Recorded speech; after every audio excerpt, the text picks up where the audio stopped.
A complete foot set includes 3 pieces: the feed dog, the inside presser foot, and the outside walking foot.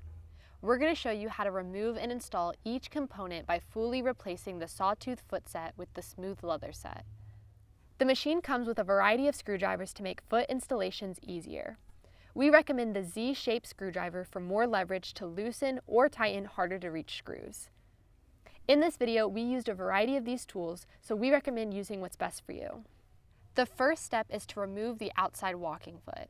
To do this, lift the presser foot up and rotate the balance wheel so that the outside walking foot is at its highest position. Then use a flathead screwdriver to loosen the set screw until the foot can be removed. Sometimes loosening the screw can be difficult, and if it is, we recommend using a larger screwdriver. You won't need to fully remove the screw, just loosen it enough for the foot to drop down. Next, remove the inside presser foot by rotating the balance wheel so that the needle is at its highest position. Then unscrew and remove the screw holding it in place. The last component is the feed dog. Start by sliding the left side of the needle plate to the side, and then unscrew and remove the rest of the needle plate. Once that is removed, set it to the side and unscrew the 2 screws holding the feed dog in place. To make this easier, we recommend rotating the balance wheel so that the feed dog is rotated all the way forward to remove the front screw, and then rotate it all the way back to remove the back screw. With the Sawtooth feed dog removed, you can now install the new feed dog. Rotate the balance wheel again to make reinstalling these screws easier. Start by loosely tightening the new feed dog into place.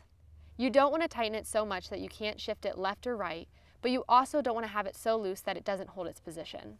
Then, to ensure that the feed dog is properly lined up, place the needle plate back into position, lining up the needle plate holes with the holes in the casting.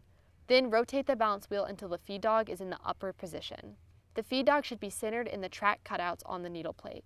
Make adjustments until it's perfectly in the center. Then remove the needle plate and screw it down all the way. It's important to tighten it firmly into place.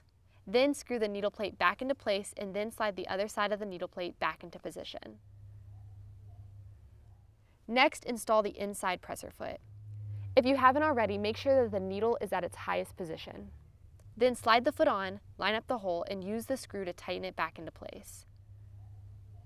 To reinstall the outside walking foot, rotate the balance wheel so that the bracket that the walking foot is installed on is at its highest position. Then slide the foot onto the screw and loosely screw it into place, but don't tighten it all the way.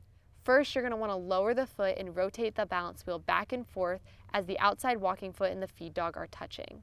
This will help line the foot up with the angle of the feed dog. Then fully tighten the screw into place. You can follow these same steps to install any 3-piece foot set or individual presser foot components on the Ultrafeed.